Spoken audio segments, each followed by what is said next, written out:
Show. Netanyahu is a war criminal, the architect of a horrific genocide against the Palestinian people. And I can also look at Benjamin Netanyahu and see the way that he has orchestrated this genocide and also deem him to similarly be a war criminal. And of course, my belief in a universality in international law is also the same set of beliefs that have led me to describe what's happening in Gaza as a genocide. I've spoken about the Israeli government committing genocide, and I've spoken about our government funding it. In AIPAC, for whom the only thing more frightening than democracy being allowed to run its course is an end to genocide and Netanyahu's wars. This fake accusation of genocide and bitching and moaning about Israel has been happening for a very long time. But now we have a punk mayor who can spend, all of his time bitching and moaning about it himself, with the attention of the world's media on him.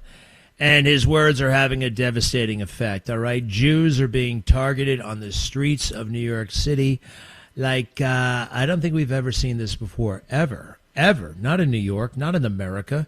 We haven't seen this kind of crap. And you see that stuff on the Upper West Side? A maniac Muslim Islamic extremist stabbing Jewish people for being Jewish. Allahu Akbar and all those phrases that we know from 9/11. And this is a very dark and strange time. I never thought it would happen. Growing up in the suburbs, I knew, we all knew. The Holocaust was real. It happened. How many TV movies did I watch? And I remember being a ninth grader going to Dachau. We went on a great big European vacation, my family did. And we went to France and Austria and Belgium and Germany. And I remember walking through Dachau. How could this ever have happened? Eisenhower, 40, 50 years earlier, said the same thing. How could this ever have happened? Man's inhumanity to man. And we will never, ever, ever let it happen again. Well, here it is happening. He's shooting his mouth off about the kinds of things that make people do these horrible anti-Jewish acts. Everybody else is being all polite. Very few people, publicly are showing the outrage that needs to be shown. There are some great leaders in the Jewish community. We got Sid Rosenberg. But too many people are keeping their mouths shut and just kind of going along with it. And they can't slap around this guy. Verbally, of course. Verbally, metaphorically, whatever. Beat him about the face and breast, chest, neck, and head. Rhetorically, something. You can't let this guy get away with it. And, oh, by the way, the city is going to pot. The city is going to pot. There's a real job to be done when you're mayor, right? Ask Bloomberg. Ask Giuliani. Ask these men, these giants who held that job. And now we have a pissant, right? A radical, spoiled brat kid. And when you're radical, when you have all these crazy ideas, it's a luxury. It's a luxury. If you're worried about kind of making your way in the world and surviving and getting through things, right? You don't have time for any of this crap. You don't have time. It's like an indulgence. But he had all the time in the world. Spoiled little rich kid. Interning for his mom, becoming a state lawmaker, part-time job, and getting turned on by socialism. And getting turned on by who knows what else. I've been hearing some rumors about this guy and what he is into. Oh, boy. I know somebody was working on a story about what happens when and I don't know when they call it, when the sun goes down, what the hell's going down in Gracie Mansion. I remember the rumor that Bill de Blasio was smoking weed, which he was, by the way. But that's nothing compared to what Mamdani might be up to. All right, we won't say anything until we iron it out. But this guy is, let's just say he has a few hobbies. Okay, let's see. Are you happy? Are you satisfied for all the people running around thinking it's stylish to vote for Mamdani and to pick up his causes? Listen to this. Cut 3, please. Cut 3.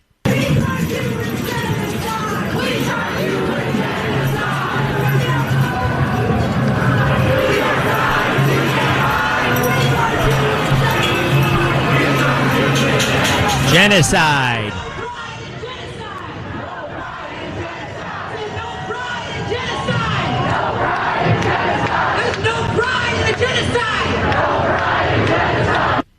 Yeah, we're going to have more of this because Mamdani himself, hey, that was the gay pride parade. There are also no gay people in Gaza, no openly gay people. Why isn't that ever mentioned? There are no openly gay people in Mamdani's native Uganda, the place he brags about going on vacation. He has a lot of allegiance and loyalty to Uganda. That's a place I think best to be avoided, especially given their bigotry. I think you can be put to death for being gay. Did you know that? So there are no gay people in this radical Islamic culture, Hamas and that kind of stuff. They throw you off of a roof. Why isn't he challenged on any of that stuff? What about that agenda of the radical Islamists? That never seems to come up. Well, we have a dopey 24-year-old kind of boys and girls in the local press who are in awe of this guy, and they kind of like him. I can't believe he's encouraged people to come out and protest Netanyahu when he's here for the General Assembly. You know what a pain in the neck these protests are for the cops? Cops don't need any more protesters. You know, did he say peacefully and patriotically like President Trump did? Peacefully and patriotically? And there was a mission there. I mean, there was like, you know, we were talking about a specific issue on a specific day, and they're just telling them to turn up and yell and shout their heads off at Netanyahu, who's already one of the most targeted people in the entire world. Him and Trump, maybe. Wow, it's a dark situation. You know, we're going to get our friend Dov Heikind and some others. This is a full-on crisis. What do we do? I think we might be looking for help from the Trump Department of Justice. The Department of Justice has something called the Civil Rights Division. Harmeet Dillon is the Assistant Attorney General for Civil Rights. That is a big job. It's been around for a long time. And they stick up for people who are being hassled because of their beliefs, because of their skin color, whether it's black, white, red, brown. Speaking of being harassed for your skin color, anybody following this situation with Shiloh Hendricks is her name. Shiloh. You know, look, she's a regular person. I think this was in Cleveland or someplace like that. She's with her kid at a playground. A kid's like 3 or 4 years old. And some guy starts harassing her with a camera and following her around, accusing her of not being a good mom. And she happens to be white. The guy who's harassing her, I don't know what he is, but I think he's from overseas, and I think he might be a person of color.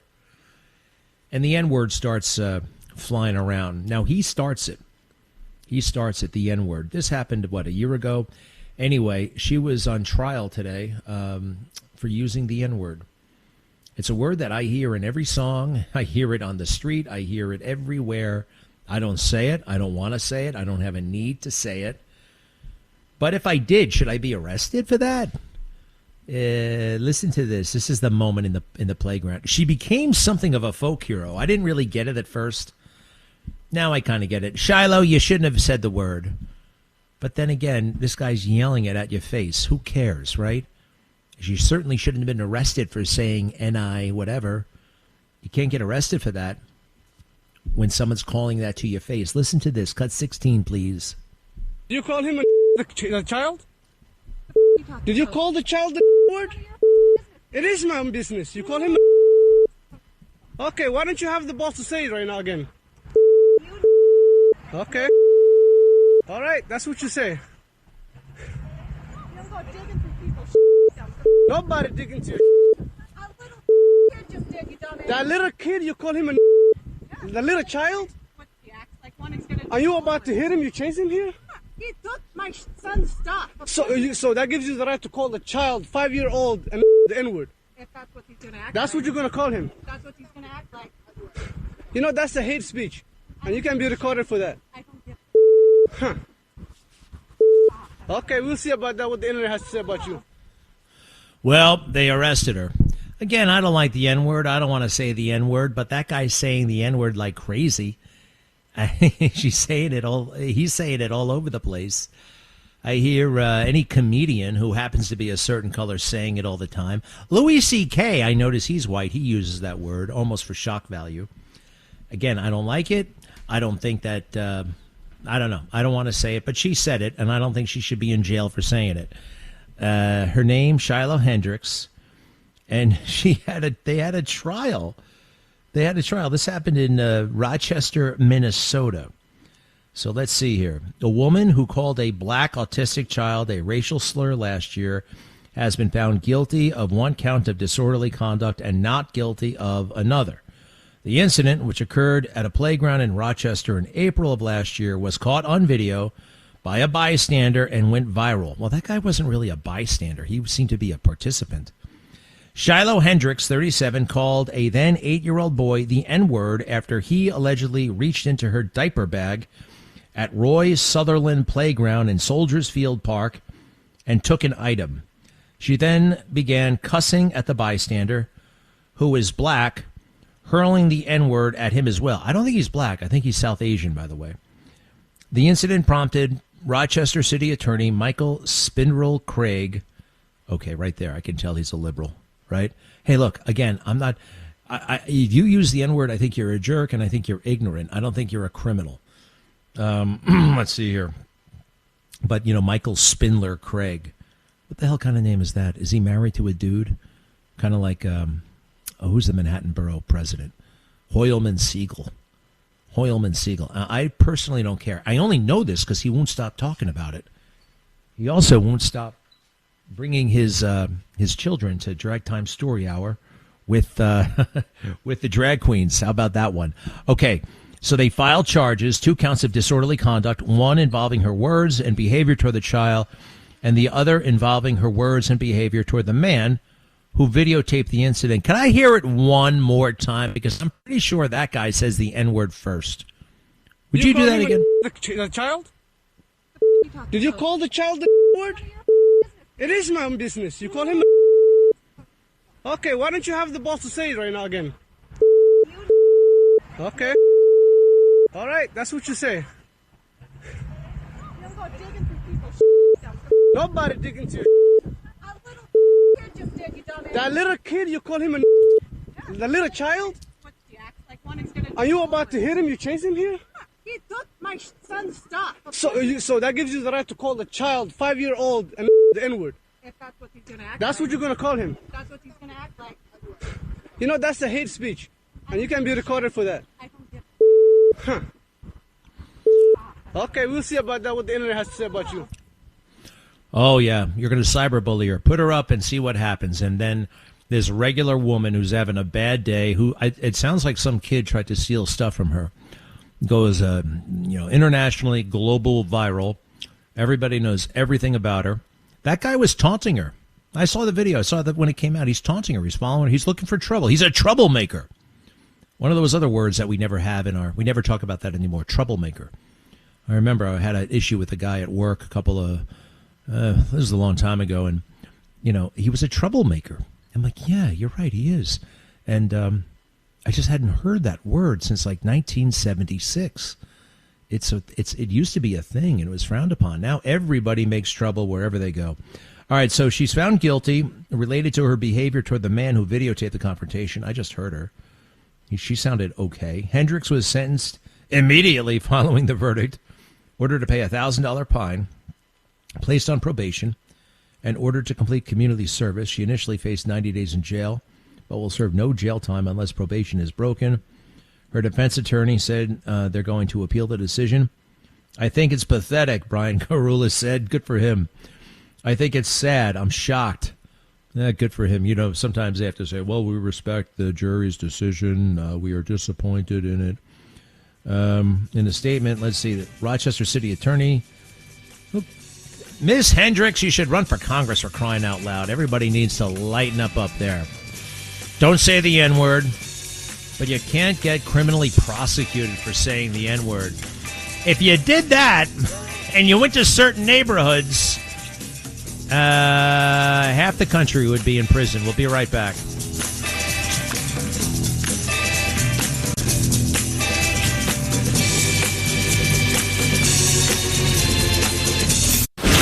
Greg Kelly Show. I'm going to call this lawyer right now. I want to talk to him, the defense attorney. I thought he did a pretty good job. I think it's pathetic, he said, following the ruling. I think it's sad. I'm shocked. In a statement Friday morning, the Rochester City Attorney acknowledged the verdict convicting Hendricks. What has made this incident so painful for many in our community.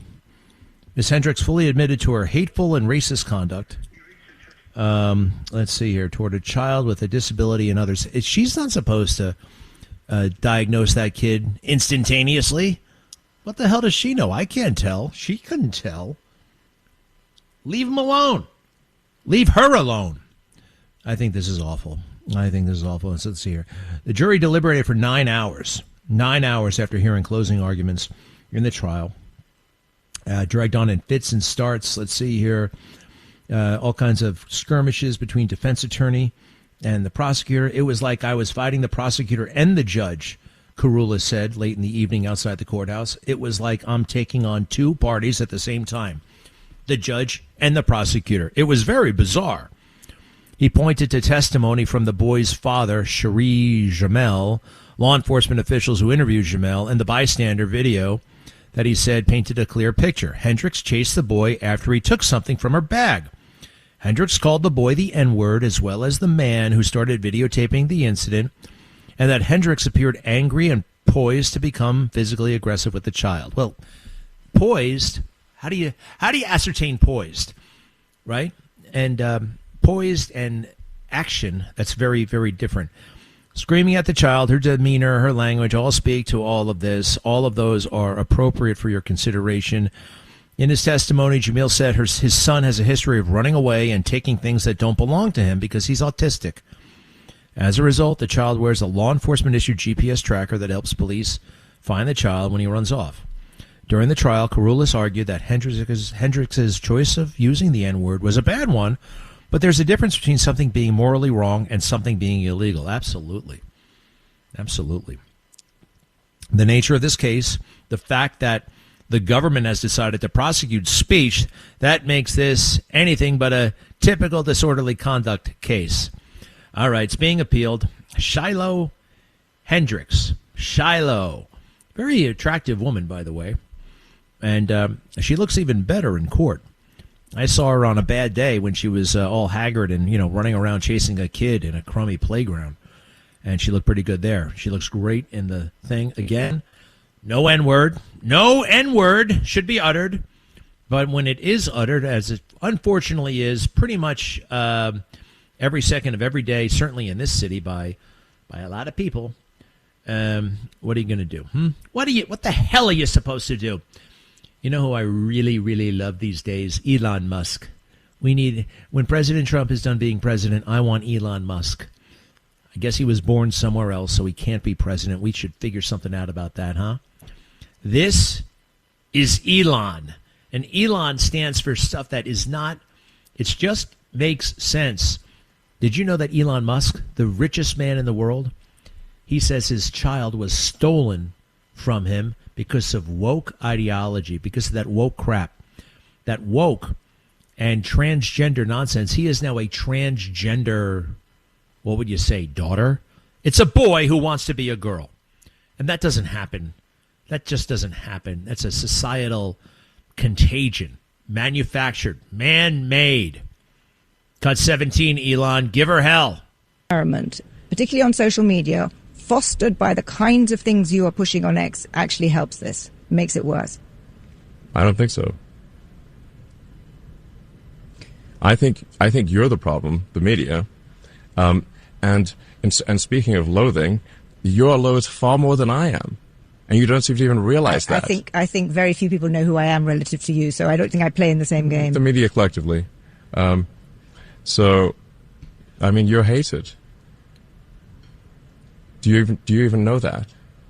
You probably don't. I like to think that I'm aware of my own personal shortcomings and the Economist's shortcomings and our worldview's shortcomings. Yeah. But what we stand for, as you know, is liberal values, traditional, classical liberal values, where we worry about concentrations of power, and we believe in the individual and the dignity of the individual, and individual freedom. Right. I agree with that. Firmly believe that. And I have long thought that you were a classical liberal. But when I read what you post, classical liberal, J.S. Mill, limited government, individual freedom. Yeah, I agree with that. But when I read what you post on your feed, I sometimes wonder whether you really do believe in that. I literally said, look, I believe in safe cities, secure borders, and sensible spending. Got a problem with that, lady? That's basically MAGA for you. They try to paint us off as right-wing extremists. Hey, James Flippin, long time no speak. How are you? Is he in? Yeah, I thought maybe I was like barred from your show or something like that. Well, you were on probation. Oh, okay. I never received. received any correspondence in the mail, so I'm not happy about that. I would have at least liked to know. Well, certainly you picked up my body language. Those nasty looks I would give you That's every true. day. I did always pick up on that, yeah. Good. You're picking up what I'm putting down. I'm only kidding. You're great. I just haven't, our schedules haven't been in sync. So, first of all, let's do this without any apology for being white. All right. What do we think of this Shiloh Hendricks and the N-word situation in Minnesota? Well, I mean, I was listening to what you were saying about that, and I agree with you. I think that the N-word is ugly. I don't use it. I think that it's the kind of thing that really hurts people's feelings a lot of the time. But there's this whole weirdness surrounding it because there's also a different version of it that's used in hip hop, and kind of younger people use it like as bro or buddy or whatever, especially black people. And I just think that kind of muddies the water a little bit. Now, clearly, this woman, in her anger and frustration over the situation, that's not the context that she was using it in. But I also don't think it should amount to something criminal, being rude or being nasty or being impolite. It doesn't really rise to that level. So, yeah, I was disheartened to see that she was convicted on, I guess, the one count, right, with the person who was taking the video. Well, I also think we should cut her some slack because she's beautiful. Don't you think? Okay. It's not the kind of thing you would notice, huh? All right, I'm sorry. Hey, I think she's attractive, yeah. More importantly and seriously, the anti-Semitism in this city that is being encouraged, condoned, and I don't see all that much pushback. And I see the mayor almost literally about to get away with murder. I see that dopey police commissioner. Oh my God, should I say something? When should I say something? How should I say something? She's always worried about saying something. She doesn't seem to be able to do much of anything. I think she's finished. Absolutely terrible. Tish, right? Jessie as everybody calls her. Anyway, I never thought this could happen in New York.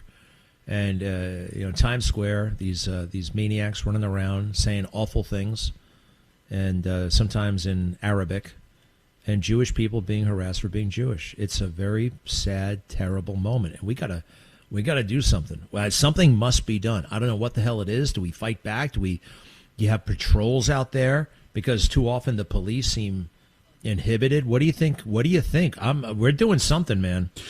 Well, I definitely think it's a situation that needs urgent action. And I, like you, I'm not really entirely sure what the answer is, but definitely talking about it and making it a point of focus needs to be done because the situation's increasingly violent in its rhetoric, and it's sort of ostensibly supposed to be some sort of anti-Israel thing, but we know that it goes deeper than that. The farthest reaches of it when it comes from the left is this sort of anti-capitalism thing and this perception that Jewish people are successful at it and real estate and landlords and all this kind of thing, and it's very communist. You know why? They work their asses off. Right. They work their asses off. But as Marco Rubio made that point, the left is sort of a regressive thing about tearing down people who are successful. And that's how the Holocaust started. A lot of the Holocaust was resentment about how successful the Jews were in Europe. Mm-hmm. So this is really ugly. And underscored by a cost of living or economic crisis, right? Because the post-World War I reality for Germany and people saying, well, how could you not sympathize with those conditions and that kind of thing? And now they're trying to say that there's so many people who are, I mean, it's ridiculous, but they say that the standard of living has so eroded in the West or whatever, and people can't do this and that. People never had it so good. Right. We got Netflix, we got air conditioning. It's great over here. Hey, I want to do one other thing here. Stand by there, James. I don't know if you saw what I did. I made a video about this. ABC Fake News profiled a 3-year-old girl who goes out to get food for her family in Gaza. All right, listen to this here. Cut 5.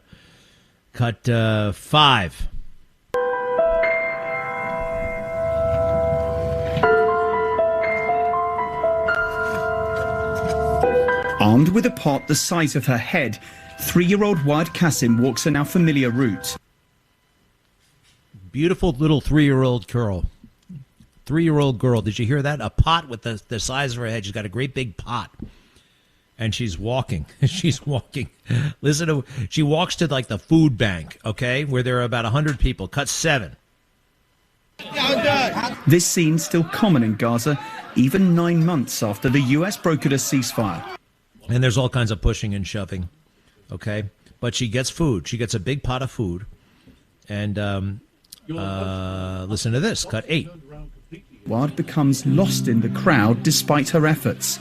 Our producer intervenes on the ground, and a worker, out of compassion, gave food to Wad. She successfully secured a meal for her family, bringing back home a pot full of stew to her relatives. 12 of them live here in this tent. Okay, so what you can't see is this little 3-year-old beautiful girl. She's 3. She's not big for her age, okay? She is a 3-year-old little tyke. And she walks a mile down to the food bank and a mile back with this ridiculously big pot. And she puts it down in front of her mother, who's about 45 and fat, the 2 sisters, who are about 14, and they start eating. But they sent the 3-year-old to get the food. You see the absurdity of it all, right? You see, and people watch this stuff. We're done thinking critically for whatever reason. People don't even notice this. I noticed it. Now it's taking off with the viral. Isn't that funny? Kind of. I mean, you're not supposed to laugh in the middle of such a story, but it's laugh out loud funny. They sent that 3-year-old girl. Yeah, I mean, that's just. I mean, as you noted, why couldn't the teenagers go and get it? That just doesn't make any sense. People just take it. Oh. Especially when it comes from the news. Mm-hmm. And you know who it came from? Lindsay Davis, the it girl. The it girl, Lindsay Davis. You know which one she is? I do, yeah. I remember bumping into her at the RNC a couple years ago. Is she attractive in person? Yeah, I would say so. Yeah. I don't know if she's any Shiloh Hendricks, but listen to this. Here she is being mean to President Trump at the debate. Cut 4.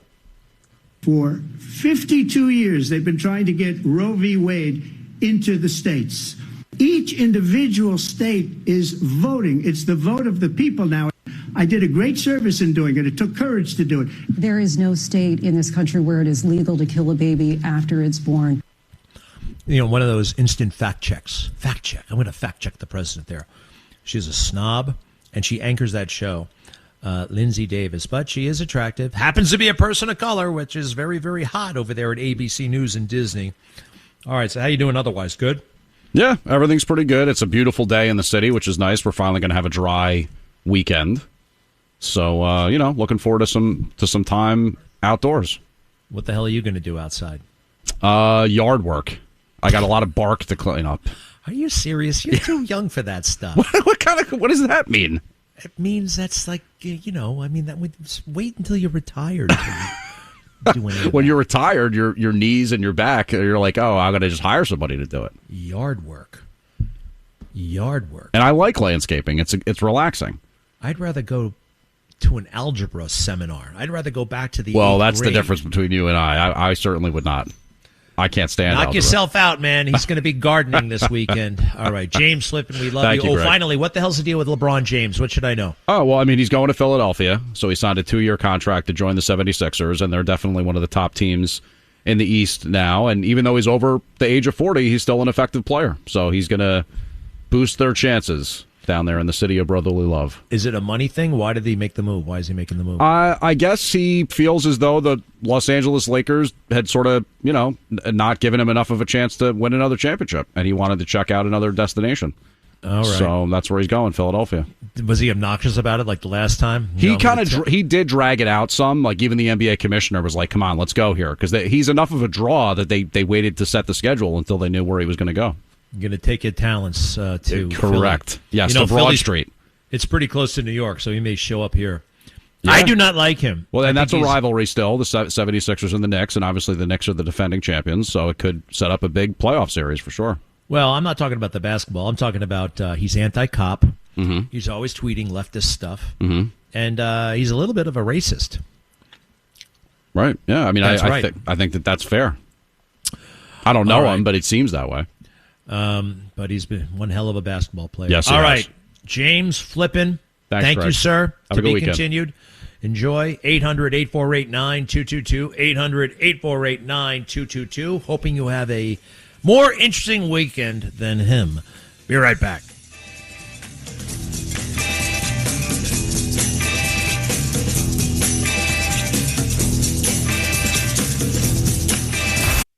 The Greg Kelly Show.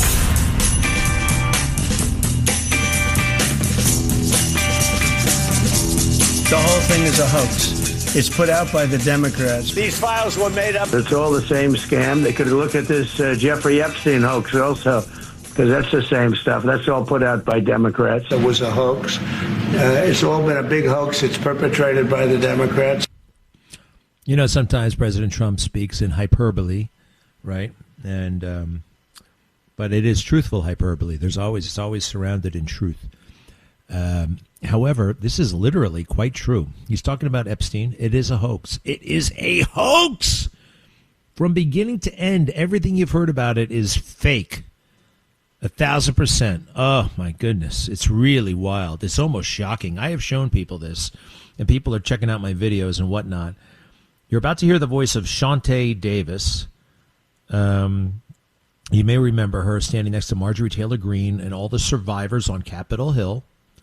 Right? And she tells her story about what happened with her and Jeffrey Epstein. Oh, my goodness gracious. The worst thing in the world. Cut 13, please. Cut 13. A person I trusted, someone I thought was a friend, invited me to meet a powerful woman who could help advance my career. That woman happened to be Ghislaine Maxwell. I was asked to give her a massage, though I had almost no experience. And when I did, she praised me and promised introductions to someone enormously powerful, someone who could change the course of my life. And that man was Jeffrey Epstein. At first, I was an excited young woman on top of the world. Epstein flew me to his private island. He listened to my dreams, promised to help, but his promises came with a catch. The abuse began. He told me to keep it secret. He manipulated me with quid pro quo I did not consent to, but I felt I had no one to turn to. He was too powerful. He was too powerful. I'm trying to put myself in this position, right? If I met somebody and they said, give me a massage and I'm going to introduce you. Let's say it's a woman and she's going to make everything happen for you. And then it would take me about 5 seconds to figure out whether it was legit or not, And if I found out it was legit and she was going to make me do things against my will, I mean, that's a very hard scenario to really imagine. But I would have called the cops. That woman, Shantae Davis, was 22 years old when all this went down. When she met Ghislaine and Jeffrey, 22. I was a college graduate. I was in the United States Marine Corps, an officer when I was 22 years old. And she's like this wispy little thing. And here she is admitting it. I mean, they never talk about their age. But in 2015, on Inside Edition with Jim Moret, a great entertainment journalist, if you guys remember him, Jim Moret, used to be on CNN. Listen to this. Cut 14. When Shantae was hired, she was a struggling 22-year-old actress. 22. She once played a lingerie model in a movie called Exposed. These designs are really great. Shantae worked as a masseuse, but says she never had sex with Epstein. Did you ever think that maybe more was going on than simple massages? Looking back, of course. Was there a bed on the airplane? Actually, yes, there was, yeah. On one memorable flight on board a plane like this provided by Air Hollywood, She says she made peanut butter and jelly sandwiches for passengers, including Oscar winner Kevin Spacey, actor Chris Tucker, and even Bill Clinton. They were all flying to Africa on a humanitarian mission, and Jeffrey Epstein had given them the use of his jet. So you never gave President Clinton a massage? No, I didn't. Shantae says when the plane landed in Africa, Clinton took her shopping, but she says nothing improper occurred. So what do we believe? That or the Capitol Hill sob story? Cut 13 one more time. A person I trusted, someone I thought was a friend, invited me to meet a powerful woman who could help advance my career. That woman happened to be Ghislaine Maxwell. I was asked to give her a massage, though I had almost no experience, and when I did, she praised me and promised introductions to someone enormously powerful, someone who could change the course of my life, and that man was Jeffrey Epstein. At first, I was an excited young woman on top of the world. Epstein flew me to his private island. He listened to my dreams, promised to help, but his promises came with a catch. The abuse began. He told me to keep it secret. He manipulated me with quid pro quo I did not consent to, but I felt I had no one to turn to. He was too powerful. He manipulated me with quid pro quo. Quid pro quo. It's a hoax. You know, child sex trafficking is the worst thing in the world, but this is not that. It's not what they told us. Hey, by the way, sexual abuse is horrible too, no matter what your age, right? But what these women are alleging, it's a money grab, and it's an attempt to besmirch MAGA and Trump and distract from all the amazing things Trump is doing. It's really, really wild, isn't it? When you heard, are you a little bit surprised? You got to be a little bit surprised to find out that the victims were all adult women, for crying out loud. 800-848-9222, 800-848-9222 on this glorious Friday. Be right back.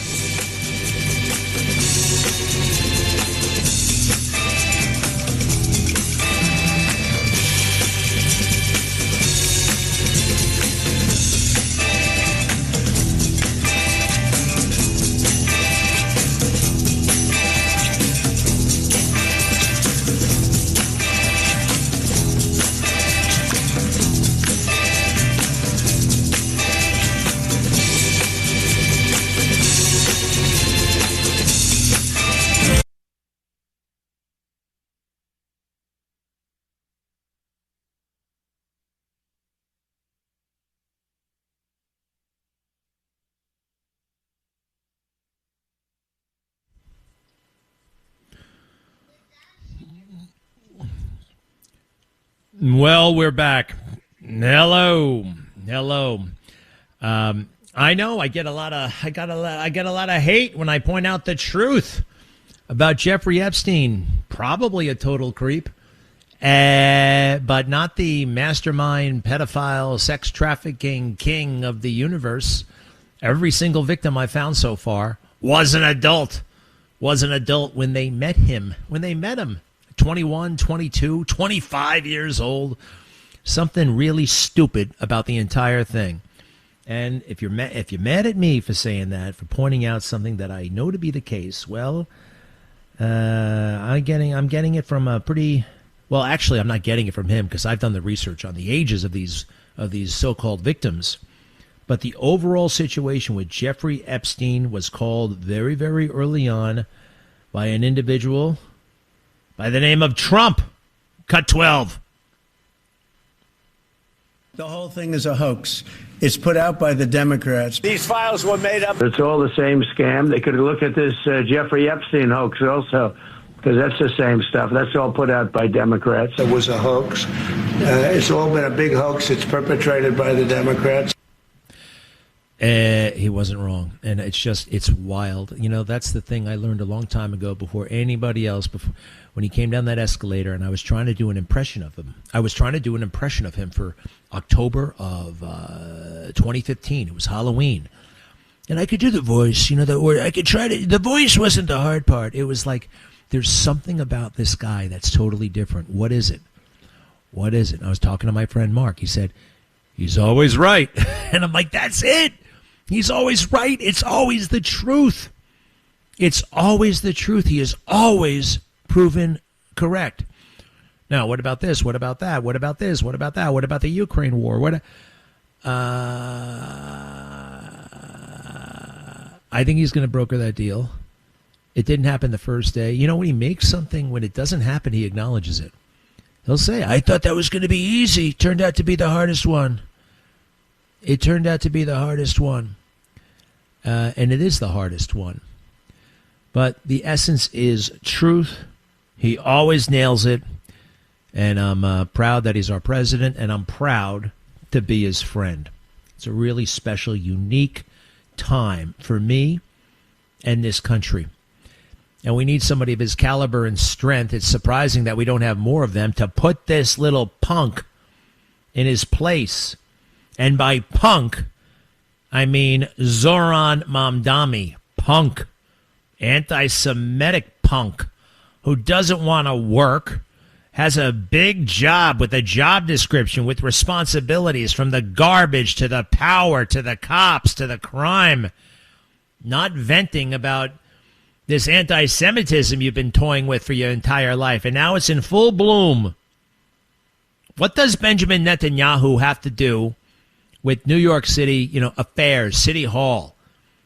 Spends all of his time and grand announcements. Mamdani, the number one Democrat in the country, sounds like this. Cut 11. Benjamin Netanyahu is a war criminal, the architect of a horrific genocide against the Palestinian people. And I can also look at Benjamin Netanyahu and see the way that he has orchestrated this genocide and also deem him to similarly be a war criminal. And of course, my belief in a universality in international law is also the same set of beliefs that have led me to describe what's happening in Gaza as a genocide. I've spoken about the Israeli government committing genocide, and I've spoken about our government funding it. In AIPAC, for whom the only thing more frightening than democracy being allowed to run its course is an end to genocide and Netanyahu's wars. And the crowd goes wild. That has nothing to do with anything, but it does get people riled up, his base and the like. And there are a lot of Jews, unfortunately, who actually support this dude. That is one of the most. And a lot of Jews who are just not going to break a sweat to stop him. And by that, I don't want to name names, but I'll just use his initials. Chuck Schumer. Chuck Schumer, where the hell are you? You wrote a book about anti-Semitism last year. But also in the book, you know what? He said, he actually revealed a few things. He said, sometimes it's not worth a political price to stand up for your people. And he admits that he didn't do it sometimes in his life because the political price was too high. And he just didn't want to get involved. And also, he kind of makes quite clear he wasn't that Jewish. He really wasn't that into it. His name is this, is that, but, more cultural than literal. And he kind of paid it short shrift his entire life. And we're seeing that the most powerful man in Congress in some ways, at least Democrat, right? Majority Leader of the United States Senate. That's bigger than Hakeem, another guy who seems to have issues with Israel, let's put it politely, right? I could say anti-Semitism. In fact, I will. I think there's an anti-Semitic streak inside Hakeem. They've been engaged in radical politics. I'm not going to say just because his uncle was a radical nutjob professor at Binghamton University, but it's an indicator. It's an indicator of something, don't you think? Ooh, the buck-toothed bimbo from Buffalo is back. Kathy Hochul. It's funny. She's cornered by a reporter, although she allows it to happen. She's like, okay, this is like a scheduled interview. Total deer on the headlights. She makes, remember they said Dan Quayle had deer in the headlights? No, he didn't. Dan Quayle is a very smart guy, actually. Listen to Kathy, and totally just, she's trapped. I think Bruce Blakeman, Republican candidate for governor, is going to cream this woman. The buck-toothed bimbo from Buffalo, Kathy Hochul, chosen by Andrew Cuomo because she was a buck-toothed person from Buffalo and posed no real threat, he thought, at the time. Are you ready, Kathy? Are you ready? Are you nervous? Cut 15. Last year, you said that Mayor Mamdani didn't have the legal authority to arrest Israeli Prime Minister Benjamin Netanyahu. Is this something that you discussed with him after you spoke about this in December? And do you think it was right for the mayor to continue to act like it was possible, even though he knew he didn't have that legal authority? No, we've never spoken about it. And listen, I understand the frustration. I disagree with a great deal that Netanyahu is doing, and I'm here to support the people of Israel, the Jewish community, but also those here in New York City who feel they're under siege. There's a lot of anti-Semitism, and they need to know that I'll stand up and be their voice. But I just want to say that's who I'm fighting for. It's kind of mumbled to me. You could have fooled us. You're not standing up for anybody. You're afraid of this guy. You're intimidated. You're afraid of his base, and you're not standing up. You should be. I mean, my gosh, I think I'd be out there patrolling the streets if I were a governor with the state troopers. Jews were stabbed for being Jewish yesterday on the Upper West Side. Incredible. These kind of violent skirmishes against Jews, that happened as a precursor to the Holocaust. And never again. I just thought that was a no-brainer. Nope, anti-Semitism never went away. It hid. It became something to be ashamed of. Holocaust deniers, right? They were kooks and nut jobs. The Lyndon LaRouche crowd. Remember Lyndon LaRouche? Lyndon LaRouche. No, those guys are all over the place now. And they can find each other far easier with the internet and Facebook groups and stuff like that. You actually had to drive somewhere to find fellow idiots, to sit around and shoot the breeze about the fake Holocaust, right? Well, not many people were going to do that. And even those who felt that way weren't going to do that. So you really had the bottom of the barrel doing that kind of stuff. Are you guys watching the South Carolina Senate situation? So this Darlene Graham is Lindsay's sister. I like her. I have no qualm with her. I thought it was kind of a nice gesture in a way, right, Carlos? A nice gesture that the president would endorse her for filling out the term. It was an election year for Lindsay, 6 months to go, and she would finish that. And I like it. Also, it goes from Strom Thurmond to Lindsey Graham to Darlene Graham. That's kind of nice, right? I don't know. It's just nice, brother, sister. But for 6 months, not for real. She's not a professional. She doesn't know anything. I find her not that impressive. She's sitting with Hannity. You heard about this. She's running for the Senate, and there are people out there who are not going to give up. They're going to run hard against her. We're going to see what she's got. Does she have what it takes? And, the more I think about the Senate, though, you don't really need all that much to do the job. It's essentially voting. They pretend it's more than it is. And it almost doesn't matter. Okay, that person has a lot of baggage. This person doesn't have that much baggage. What do we care from the baggage? Right? What are you going to do? How are you going to vote? How are you going to... That's kind of... What are your views right now? The baggage thing is mattering less and less and less, if at all. And you could say Donald Trump was a bit of a game changer in that regard. In the old way of looking at politics, there were a million reasons why he couldn't be elected or shouldn't be elected. And we looked at that stuff and we said, you know what? We don't care. And oh, by the way, a lot of the baggage was fake baggage. It wasn't even real. They made it up. Okay, so this is Darlene Graham is her name, the sister of Lindsay. I heard her just the other day for like 8 seconds. And here she is again talking about, how she came to the decision that she's running. Are you ready, Carlos? Let's hit it. Darlene does this, meaning I hope you will get, and here's the filing deadline for people that don't know, and these are just the laws of South Carolina. The filing begins tomorrow. I think you have a week. Mm-hmm. Yes. And by that time, the funerals won't even have taken place. I know. And then the president's putting an ask on you. We'll put it that way. Stop for a second. The funeral won't have taken place? That's next week. He'll have been dead for 2 weeks. Next week, the funeral? Is that right? Hannity's really laying it on a little bit. Come on. All right? Life goes on. He wasn't 7 years old. He was 71 years old. Too young, but still. I mean, wasn't wasn't like a school shooting. I mean, it wasn't the biggest tragedy of the world. He's with God now. It's in some ways, death is part of life. Death is part of life. You got to remember that. Keep going, please. It is a tremendous amount of pressure. Tell me what's going through your head about it, and where do you stand now? I'll continue to say I've been praying a lot, talking to my family, but with the love of my family, with the support of his staff. I know I'm a hard worker. I learned that from Lindsay. He cared about the people of this state. I've worked for almost 30 years for the people of this state. I want to talk about that in a minute. I feel like I can do it. I feel an inner peace about it. Will it be difficult? Yes, absolutely. So you're inclined to get in, or have you even made a final decision? I've made a decision. You're in. I'm in. Wow. Well, she said she prayed about that. And I had a very interesting experience with prayer. I believe her when she says that. It's funny, though. If God told her to run, that doesn't mean necessarily he wants her to win. All right? It's fascinating how that works.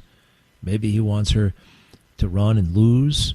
Maybe he wants her to go through this trial, this adversity. Who knows? We don't know. She doesn't know. But I believe her. I believe her. Anyway, when we come back, more of that stuff and the remarkable religious experience I had today, this morning, with my beautiful daughter. We'll be right back.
The number one story in the world, according to the fake news New York Times at this very moment, more cases of measles.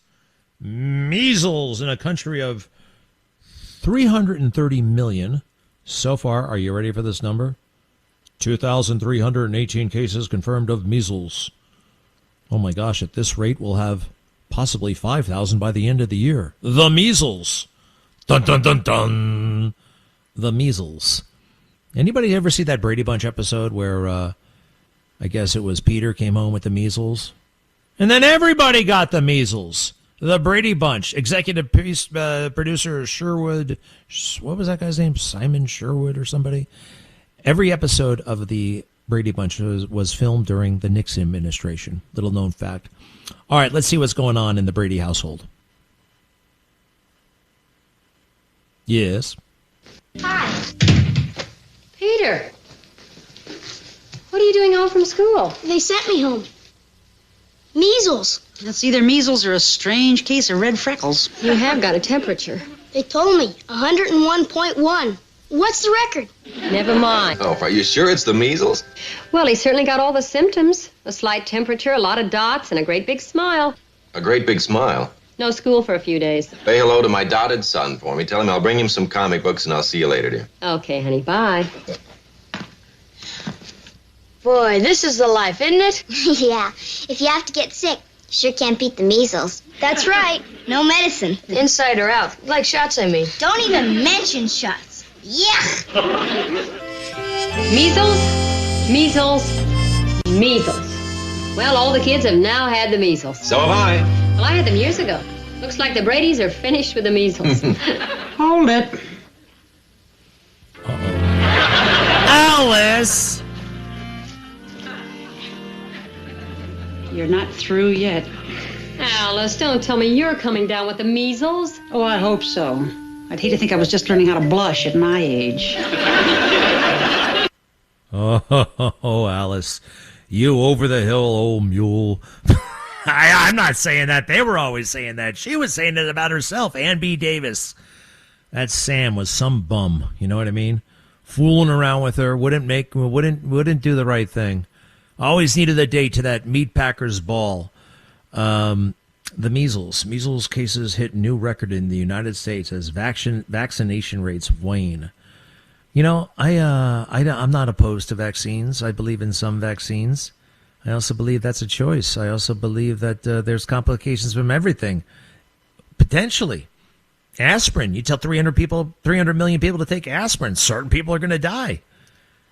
I had peanuts a couple of minutes ago. Some people die from peanuts. Vaccines, it's the same thing. You got to make the decision for yourself, not Fauci, not bureaucrats, and not pharmaceutical companies. I'm not a vaccine, naysayer or anybody like that. I'm not like RFK, but I do think there's some discretion involved, and I think we also shouldn't lose our minds when a few people in America come down with the measles. Look at that. Peter Brady walked himself home from school. I mean, we don't want to do everything that they did. All right. Some other major activities. Iran war stuff. All right. This is going to turn into a revolution in Iran. The kind that they wanted in Iraq. I think it's really going to happen in Iran. Oh, and I will get you that beautiful religious experience my daughter and I had just this morning, today. A beautiful day to be alive and a believer.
Well, I was looking at some really cool Blue Angel video. You ever see those guys, the Blue Angels? You know how the Blue Angels got their name? I'm talking about the aerial demonstration team for the Navy and America's Best. It's so awesome what they do, and the Thunderbirds, and great recruitment tool. People want to join when they see that. There's great stuff you can find online if you can't get to an air show. Air shows are tough to do. I've only done 2 or 3, and each one I did was as a pilot. I couldn't imagine trying to go to one as a spectator. It's just hard to get a seat. 200,000 people show up. It can be a little bit overwhelming, but people go and they love it. They absolutely love it. But if you can't make it, there's some great. I really recommend the Van Halen Dreams video, right, with the A4. I remember seeing that when I was in high school and being really, really impressed. And I thought that was great. And the song is great. And the jets are great. I still find it hard to believe that I flew that jet. I flew the jet that they were using back then was the A4 Skyhawk, and I flew that baby in flight school. And that was kind of cool, too. You fly this plane, and you're not even, like, fully certified yet. I thought that was just amazing. 24 years old, and you're flying a freaking jet for the military. It's just, woo. You can also, there's a movie on Amazon, which isn't as good as that video, but it's pretty good. And it slows down. And, sometimes when they do documentaries about the military, they won't just do the coolest part. They got to talk to everybody in the squadron, and it just gets a little bit slow. But this is really bothering me, okay? Now, I love the Blue Angels. I know guys who are on that team. A guy I graduated flight school with, Dan Martin, became a Blue Angel a couple of years later. I flew with him.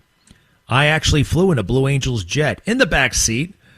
I was a Harrier pilot. Harrier pilots, sometimes they're in the Blues, but they don't have Harriers for the stunt planes. Anyway, you know what happened, right? They took the plane too low. A guy flew over the beach, and, it was within a nanosecond of killing a couple of hundred people. And we can't have that. You just can't have something like that. I looked at the footage. It looked like he was about 50 feet above the beach. And he was exerting insufficient control of his platform, of the airplane. If you don't mind, I'd like a news report on this, Carlos. If you don't remember, it's about 2 or 3 weeks ago now, but the ramifications are with us. Go ahead. The Blue Angels that made that really close flyover in Florida. Take a look at this video. That's video coming out of Florida as the Blue Angels surprised Florida beachgoers with their low flyover. However, now the U.S. Navy is conducting a review after the Blue Angels jet flew low during this flyover at Pensacola Beach. The low flyover happened Wednesday during the Pensacola Beach Air Show, and the video shared on social media shows the umbrellas just blowing across the beach after that jet passes so close to the shore. This U.S. Navy jet just stunning Florida beachgoers there. And the U.S. Navy is now conducting a safety review, saying it's reviewing the incident because the jet flew lower than standard profiles during an aerial maneuver. That's according to a U.S. Navy spokesperson in a statement. We have some more video of this that I want to show you. You can take a look there as you see people have their phones out, and you see the jet so close to the water. They're so close to the beachgoers. Sorry, you can't see it. Going on to say the safety of our hometown community, spectators, and pilots is our highest priority. Team leadership is reviewing the circumstances surrounding the maneuver and conducting a thorough safety review to ensure all operations adhere to strict Navy and FAA safety standards. This has also caused some officials to speak out on the internet. Secretary of War Pete Hegseth and other Trump allies took to social media today after the Navy's Blue Angels drew some widespread attention with that flyover there above the Florida beach. The Pentagon spokesman Sean Parnell sharing a video or a photo of one of the aircrafts performing a maneuver, writing, "Carry on, Patriots." Eric Trump also responded by sharing an ABC News report on X, writing, "Can't stand the manufactured outrage by the low-T mainstream media. This was undoubtedly the highlight of these people's days." And we also have this coming from Secretary of Defense Pete Hegseth saying the flyovers will continue until morale improves. So this flyover there causing a little bit of controversy there on the internet, as a lot of people seem to have a lot to say about it. All right, just wanted to share that with you here on Live Now. All right, stop. Thank you very much. So, you know, it's one of the times I actually disagree with the White House. One of the several times I disagree with Hegseth. Shooting his stupid mouth off. He has no business being involved in that. That was dangerous. People almost died. And, oh, yeah, but, you know, we don't want to, the troops loved it. Oh, yeah, no, the people loved it. First of all, that's not true. Secondly, I don't care if it is true. Being a leader is not a popularity contest. You have to say things and do things that folks don't like all the time. You want to be popular with the troops? Let them do whatever they want. Oh, yeah, he's the best.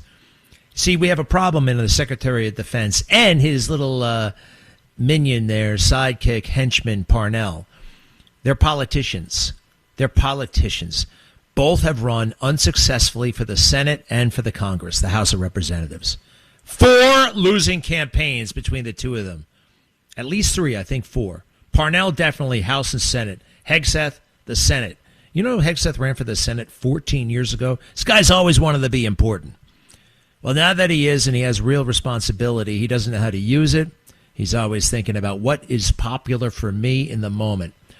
Now, if you think I'm being a jerk, well, I want to go back to Top Gun. Top Gun, you know, I told you about that Van Halen video. I saw Top Gun in high school as well.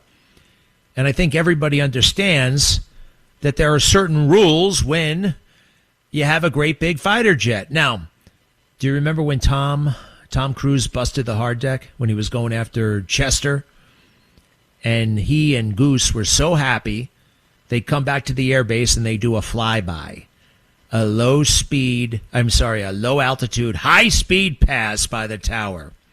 Carlos, let's hear that flyby if you don't mind. Deck and return to base immediately. Yes, sir.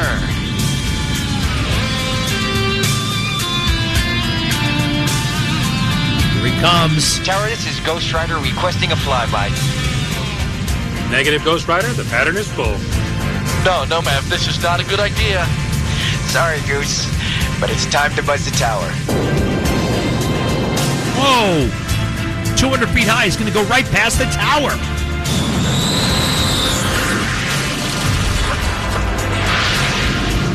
Damn son of a bitch.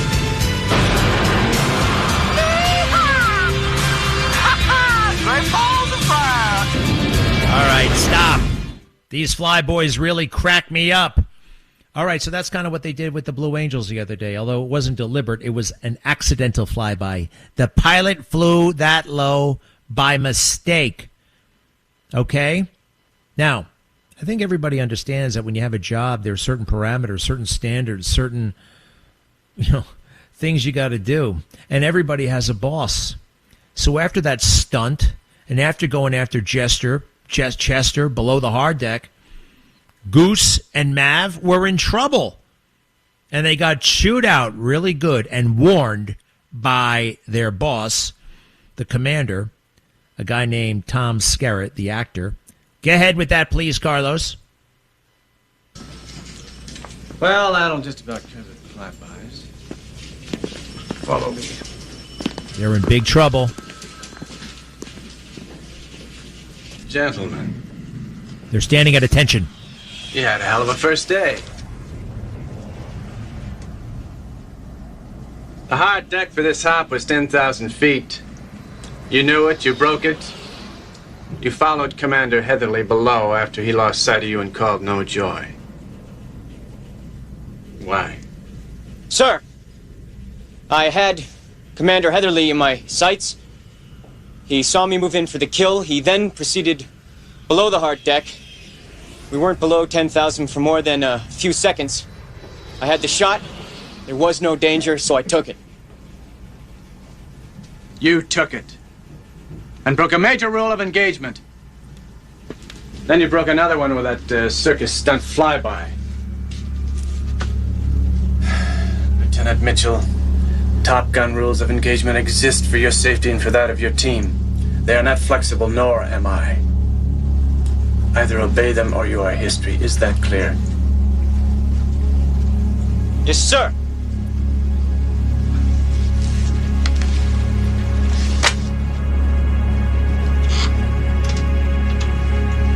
Dismissed. And they get the hell out of there. Really enjoyed that map. Thanks a lot. Holy shit. Oh, there's a bad word. We'll cut it off there. Cut it off, cut it off, cut it off, cut it off. Carlos, you can stop it now. Maybe I can... Please. There you go.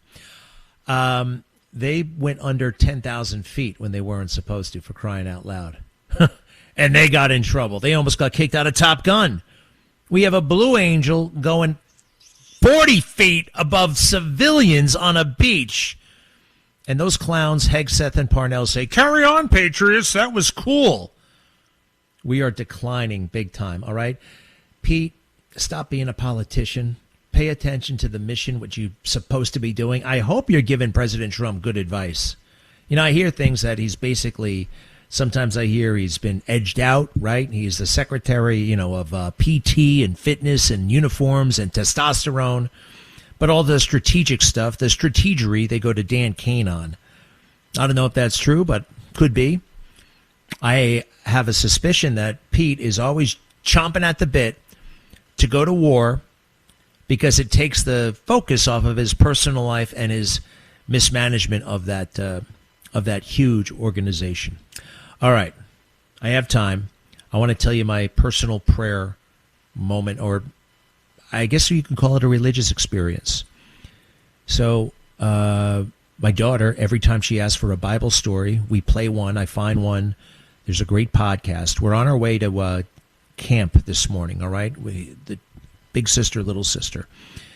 And they wanted to hear a Bible story, and we listened to Solomon, and then we started talking about prayer, and I'm doing my best to answer her questions with authority. You know, I'm trying. You got to have authority when you're the father. So listen to the first chunk of this conversation. We're at a stop sign, and no, we're at a traffic light. That goes on forever. All right, you ready, Carlos? Go ahead. You're right. Is that a chicken? Where? That white thing in that car. There? Mm-hmm. Huh. What is that thing? Probably a chicken. You're right, it could be a chicken. Huh. Can we drive up? Get away. Get ahead of that car. No, we got to make a right. Was that a chicken? Did it look like a chicken or a dog? It was probably a chicken. God, what was that animal that I just saw?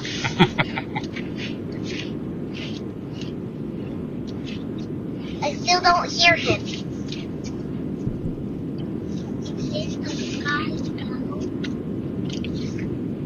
No, he's right next to me. He's right next to me. God is right next to her, she's saying. Let's see if we see any sign of God's answer to your question. Okay? All right. So you can you can stop it right there because about 4 minutes go by and so we pull up to the day camp. And I had forgotten about the chicken at this point. I had forgotten about the bird or the dog or whatever the hell it was. All right, we had moved on to other things, but it was kind of in the back of my mind. And I'm like, I better not. I don't want to miss any sign of the chicken or the bird or whatever it is, or any sign that God is going to tell us what it was. And I'm looking around all over the place. I realize you don't have to look. God will make the arrangements for me to see it. And we pull into the day camp, and what do I see? A great big white dove painted on the wall of the day camp. I mean, it's like the emblem of the day camp. It was beautiful. It was in your face. And it was the answer to a prayer. It was her question. Now, I told her, look, sometimes you hear from him, sometimes you don't, sometimes.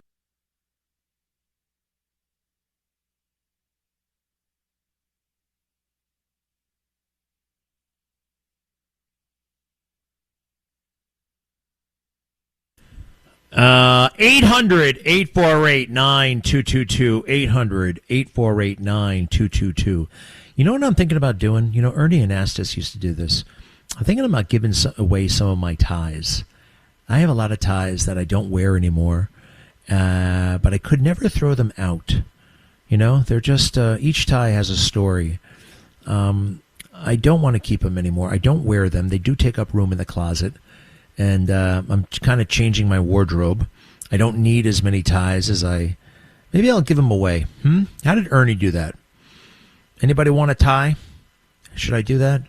Logistically, one day I gave away a bunch of coasters, Good Day New York coasters. And I said, yeah, anybody who tweets or whatever. And I got like 10,000 people. And I actually gave every single person a coaster.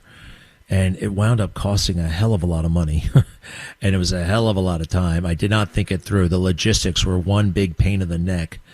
But I did it and made good on that. So I'm not committing to anything, but I am thinking about how I would do it. The logistics of a tie giveaway. Some of my ties, I could probably make, then again, maybe I should sell them on eBay. 800-848-9222. 800-848-9222. If you think I should give them away on eBay, if I should, I've never sold anything on eBay. It's kind of a pain in the neck, right? I just how would you even go about that? The registering, you got to have a profile, you got to have this, you got to, I don't know. It's probably not for me. Hey, one other thing, it looks like the nuclear deal with Saudi Arabia is at least on hold. And folks, I'm proud to say that I think I had something to do with that. Myself and Brett Eagleson. Hey, I don't want to get in the way, but I also want 9/11. I want justice for the 9/11 families. So, it kind of took a lot of people by surprise that we were going to share nuclear technology with Saudi Arabia. Now, part of that might be prejudice, by the way. Part of that might be prejudice, but I don't know. Part of it may be. Paul is on the phone. 800-848-9222. He's calling from England. Hello, Paul. Top of the morning or whatever. Hi. How are you? Yeah. Hi. Right. Are you? Yes. Just talk about a brief talk about Peter Askew and the war in Iran. Do you think we will solve this war? Do you think, Greg? I personally do think it's going to be solved. I think it's going to be solved in the most glorious way. You know how? I don't know. The Iranian people are going to rise up. The Iranian people are going to rise up. Just like they told us that it was going to happen in the Iraq war, it's actually going to happen in this war. What do you think? I don't know. It'll take years. It'll take you a long time to get it solved. But I don't know. It's just never-ending arguing. It's a never-ending war. Don't be so pessimistic. It hasn't even been 5 months yet. You realize this has only been going on for 5 months. And we've been only bombing for half of the 5 months, all right? We're going to win this one, baby.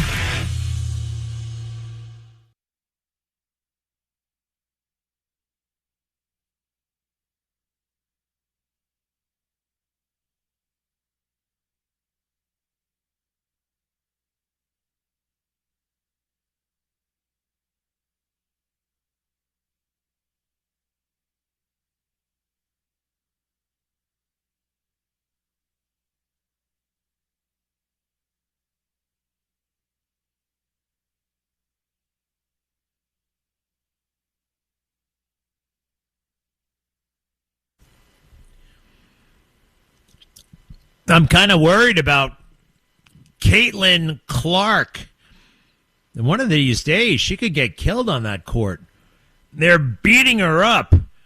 And my sense is they're jealous that she's a great basketball player.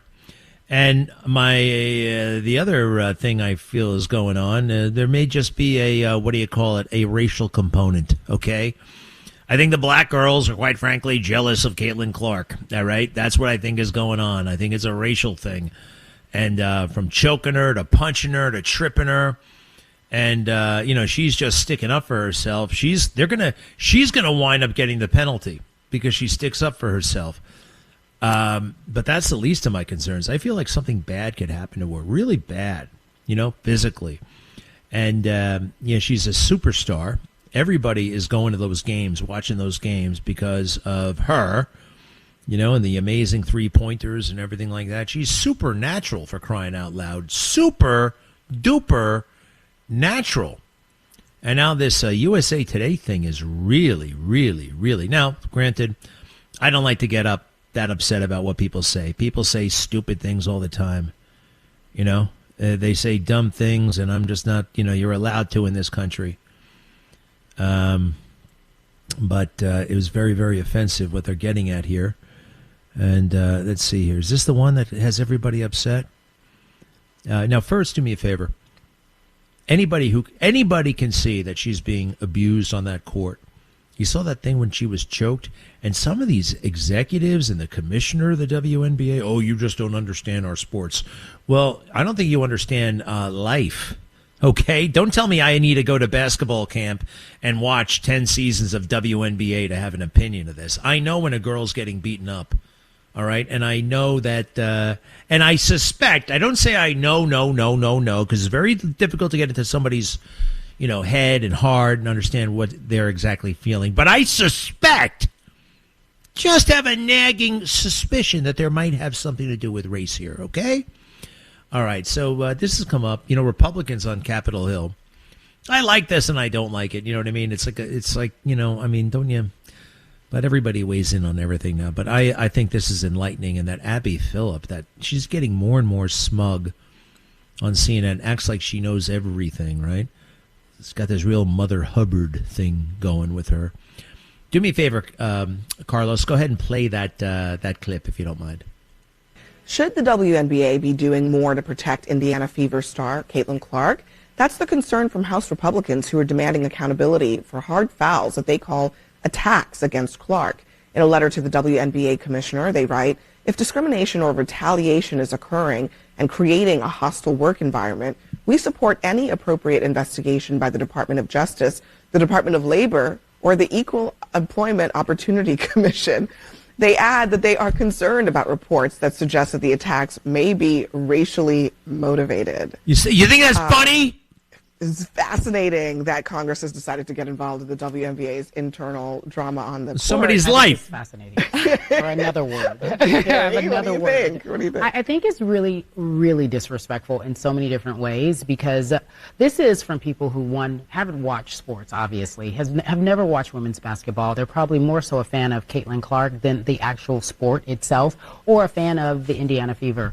What has been happening to Caitlin has been happening since the inception of the WNBA. These women play tough. They play hard. It's sports. To suggest that it is intentional or that people are being racist towards her leaves out a long history of women who've supported this league and started this league who were black. It's very disrespectful. Stop. It's not disrespectful.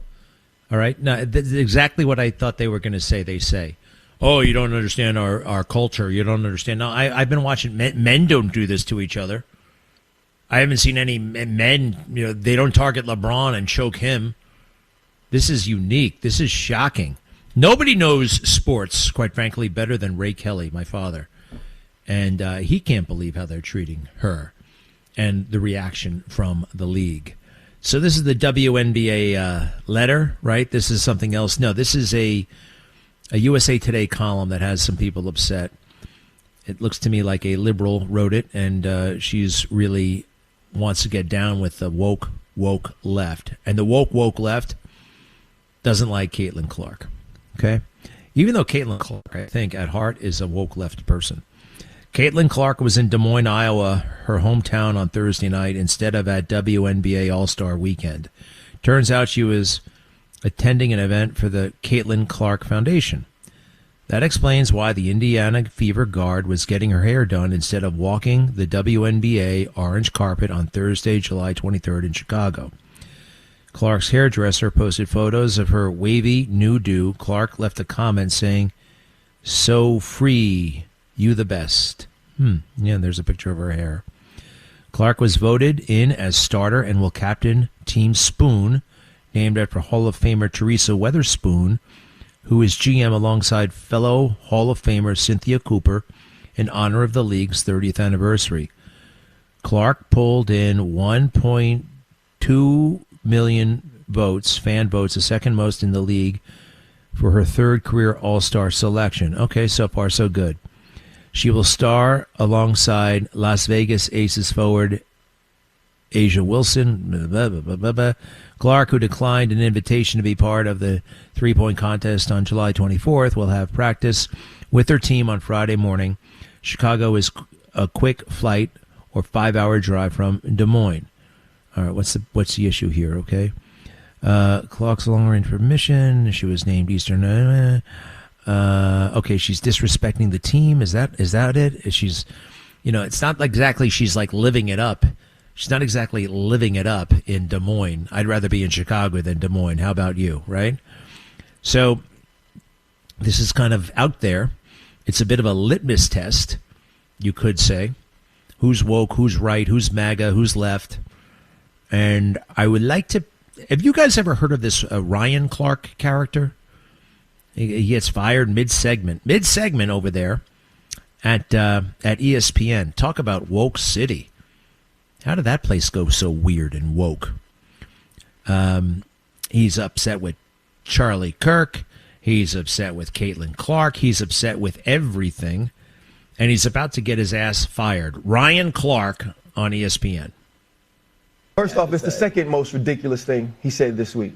The first was standing on campus and saying he wanted to put a statue up of somebody that doesn't represent the people of Louisiana, doesn't represent the players and the students at LSU, doesn't represent the executives that work there. That was the first dumb thing he said this week. This is the second dumbest, right? Amongst a lot of dumb things that he says. Scott Woodard, for whatever he is a man who got Jay Johnson, right? Last I checked, the 2025 Louisiana State University Tiger baseball team was in the White House getting the GAT recently, right? He was there in 2019 when it's one of the greatest college football teams of all time. He also was there when he said, you know what, we're going to go out and get Kim Mulkey, right? She brings a championship to the school with Angel Reese and with Flau'jae Johnson. And so to me, this is another situation of politicians poking their nose into things that they don't know about.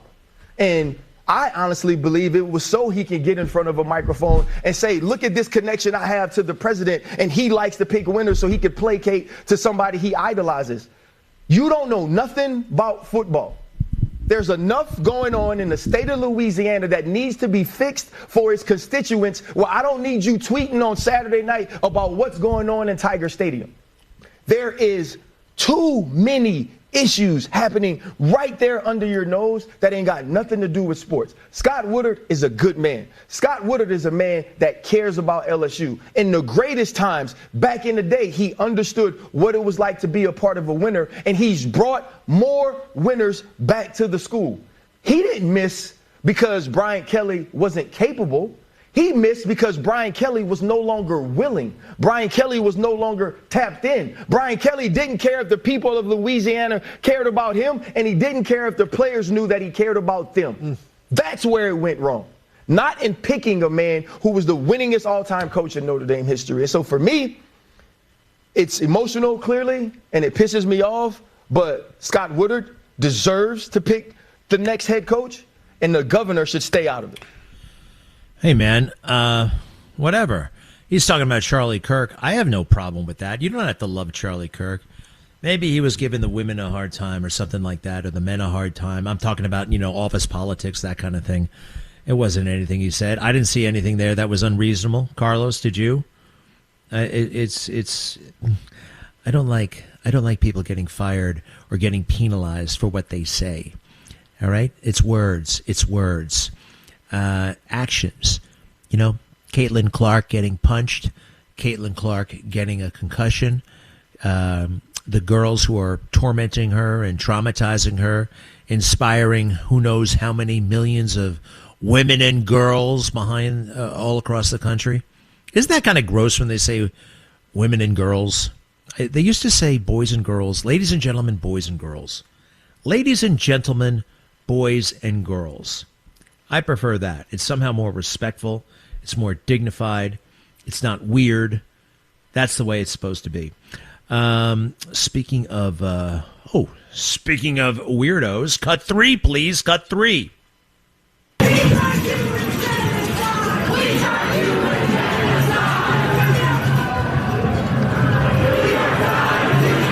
College kids yelling and screaming about genocide.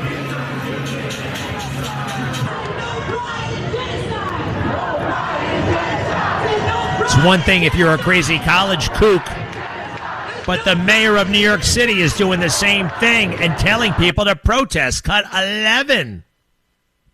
Benjamin Netanyahu is a war criminal, the architect of a horrific genocide against the Palestinian people. And I can also look at Benjamin Netanyahu and see the way that he has orchestrated this genocide and also deem him to similarly be a war criminal. And of course, my belief in a universality in international law is also the same set of beliefs that have led me to describe what's happening in Gaza as a genocide. I've spoken about the Israeli government committing genocide, and I've spoken about our government funding it. In AIPAC, for whom the only thing more frightening than democracy being allowed to run its course is an end to genocide and Netanyahu's wars.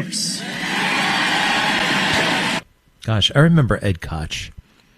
Ed Koch occasionally, would touch on national issues, occasionally.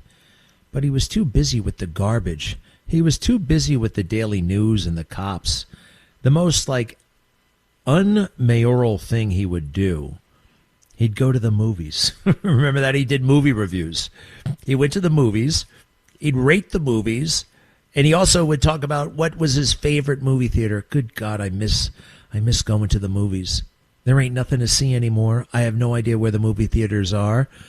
My last great movie theater was Kips Bay on the 2nd Avenue there in the high 20s, low 30s. Going to the movies now is a bit more complicated. You pick your seat. Have you tried that? You buy, you got to go to your seat. You just don't wander in and look around anymore. But I haven't seen a movie since Top Gun Part 2, Maverick. Pretty good. Oh, no, I'm sorry, the H-bomb movie with that weird skinny guy. Speaking of H-bombs, no more H-bombs for Iran. That ain't happening. I don't like to get hung up on the messaging of the Trump White House, but all they got to do, one thing, they have no nuclear. We know that. And because of our actions, our military, they're going to get no nuclear. And that is a huge win. We have achieved our objectives. The rest are just details. Although one little thing's going to happen. Blaine Holt told us yesterday, the Iranian people are going to take their own country back. It's kind of that glorious revolution we've always wanted to happen. Sometimes we manufacture it in America. We tried in Chile in the early 70s. We tried in, where else have we tried? We tried in Iraq. That was a big bust. We tried in Vietnam. And the problem was we were doing too much of the trying. The people didn't want to try. Here, the people are on our side, and we're on theirs. Okay? We love the Iranian people. We can't stand their radical jihadist government, and there is a huge difference. Hey, quite frankly, once those radicals are gone, maybe we could talk nuclear again. We'll be right back.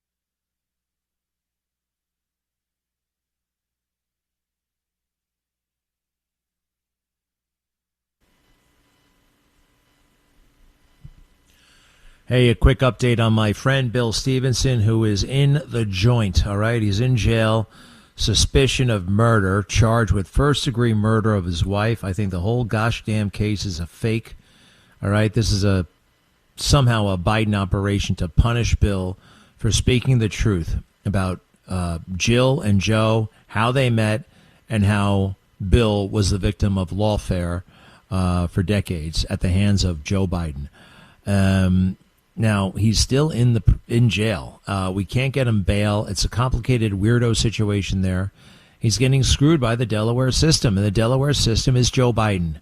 Joe Biden and Delaware are one and the same. It's not a real state in a way. Somebody told me it's like a corporation. It's like a nasty, corrupt. It's almost like the mob. All right. Not that I have any issue with the mob, but I mean, well, of course I will kind of. Anyway, I don't want any trouble. But poor Bill Stevenson came out and said, you know what? When Joe says he met his wife, Jill, in 1975, that's not true, because they met through me at a fundraiser in 1972. I was married to Jill, and Bill was my friend. And he discussed how that happened, and this is what made me really kind of like Bill. He didn't say it in a nasty way, like, oh, Bill's a bad person. I mean, Jill's a bad person, and so is Joe, because they had an affair. He's a big boy. He knows things happen in life, Not all life is roses, and they were very young, very young. I think he was 22 and she was 19 when they got married. It was the divorce proceedings that really bothered him, and Joe's meddling.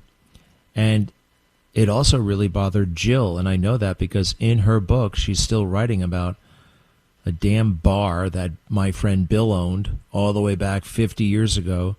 She's still upset that she did not get a piece of that bar in the divorce. The woman's lived in the White House. The woman's been on Air Force One, and she still feels shafted that she didn't get a piece of that cash cow. And that's why I believe Bill was arrested in 1982 and again in the 1990s, and most recently in 2026. His wife is found, no suggestion of foul play, dead in the house. She wasn't stabbed. She wasn't drugged. The autopsy can't even figure out how she died. A month or so goes by and Bill is in prison. Suspicion of murder. I met Linda, his wife, and I met Bill. I talked to Bill many times. Linda was not well. I could tell you. Doctors do that. I'm not a doctor, but I could tell she wasn't well. So I don't have much more than that, other than I'm bringing in some help from the mainstream media. Sometimes you need the good old-fashioned New York Times.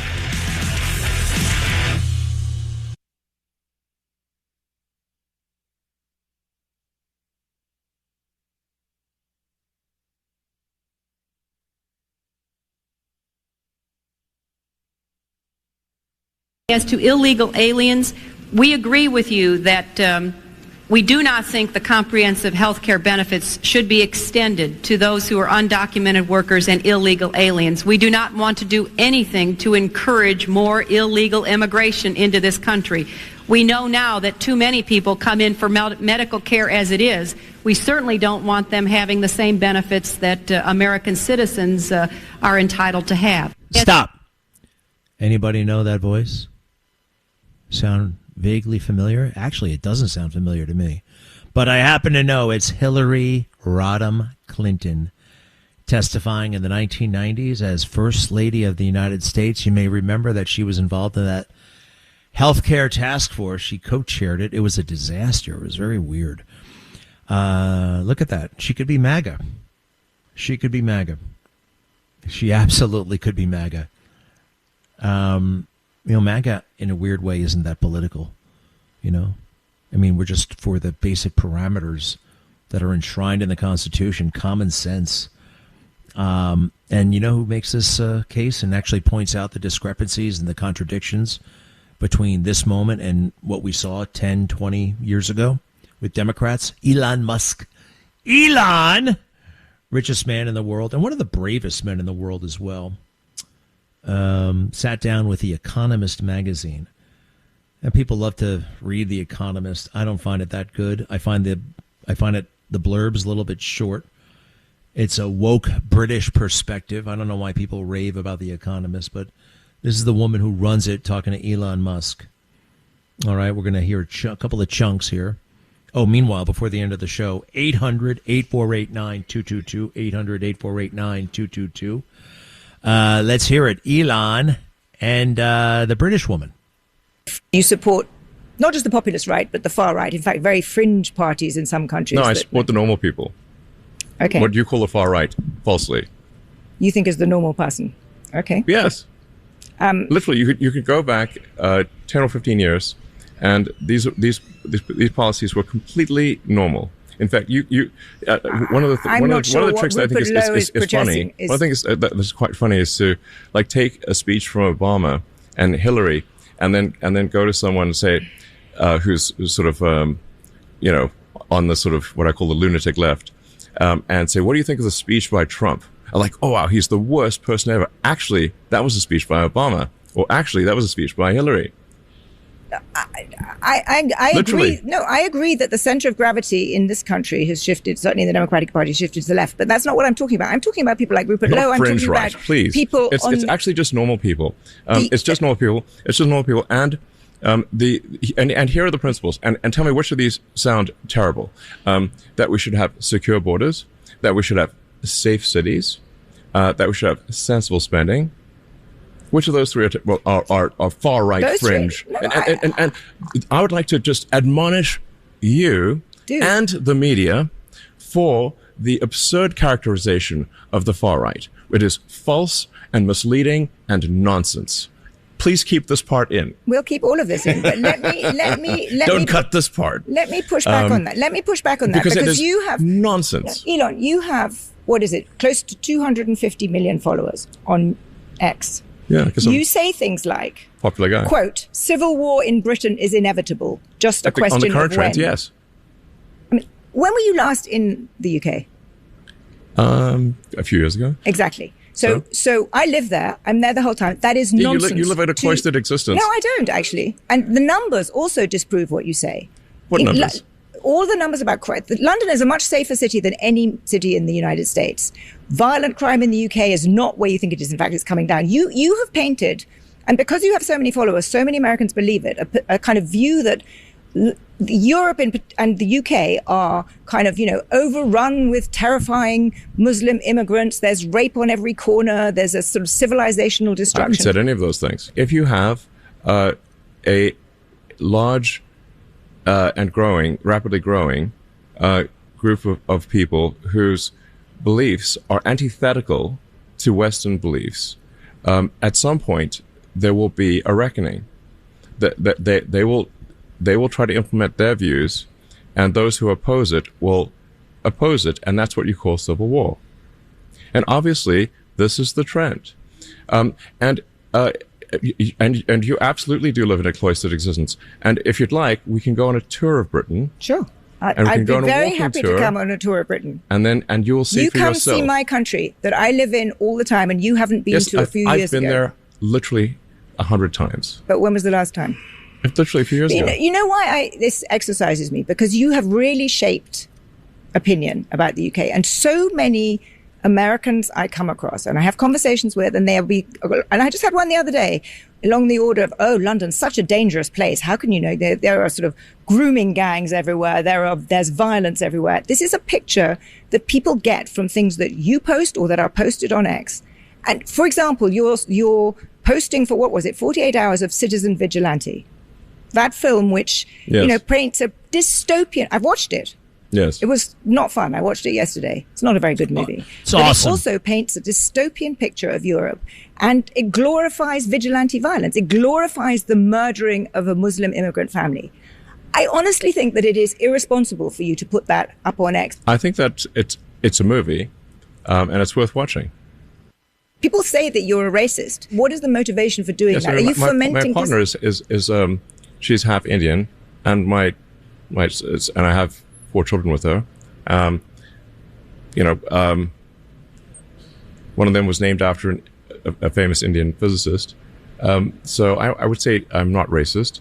And also, if you look at the people that are employed at my companies, we have senior executives of all races. I don't think there's any racism there. Are you anti-Muslim? I'm against having if people are coming to a country with antithetical views. I am against that. I'm against that. I'm against. I'm against rape and murder. I'm against the imposition of rules and laws that are contrary to what we've come to accept in the West. And I think it's a crying shame that the sort of traditional media, like you, don't recognize this. Why should you be able to shape European politics? You don't even live there. I think of it as the sort of the West collectively. But do you see why this makes people think that this man who has all this power, he's the world's richest man, he thinks he has a right to influence our politics? It makes people, it's why, we started this conversation saying superlatives. It's why people loathe you. I mean, some people do loathe you. Yes, some people do. But do you understand why? Do you think what you're doing is helpful for Western democracy? Maybe some people do loathe me. And that's probably true. I don't care. But the fact that, as you pointed out, 250 million people follow me is that I think a lot more people actually like. It's a really amazing discussion. Elon has come into his own. I think he's done a lot of interviews. He's gotten better at them. He was very awkward. I think that's one of the reasons. I'm like, I had thought about that. Why is he sitting down yet for another interview? And he wasn't always that, convincing. And he's a little bit different frequency. A lot of geniuses are. That was fascinating. And I don't think she understands her own country. And that's possible. And people do live cloistered experiences. There's somebody who lives in India who might know America better than certain Americans, and vice versa. That woman is a liberal, elite journalist, and she doesn't know the concerns, the lives, the realities of working class people. Most people. The Pakistani rape gangs is a real thing. They were marauding through that country, preying on young girls, and Britain didn't want to do anything about it because it made them uncomfortable, and they wouldn't be able to be, hoity-toity with the manners and everything like that. They're too genteel to confront something like that. And of course, nobody wanted to be considered Islamophobic, right? Which is one of the worst things in the world you can be accused of. Elon Musk, where would we be without you? Thank you. Makes such sense that they were great friends, President Trump. And by the way, the fallout was a fake fallout. All right. They still totally get each other and are in touch all the time. All right. It is Friday. We are about to say farewell to the week. 800-848-9222, 800-848-9222, turning it over to the calls when I come back.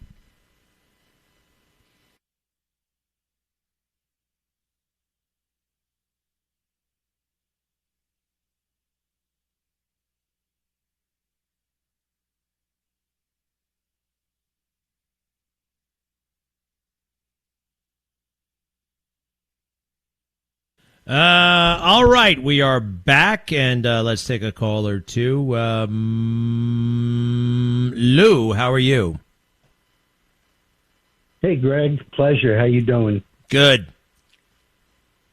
Listening to you last night, that was pretty unbelievable, some of them pictures that I saw. Thank you. Yeah, amazing, right?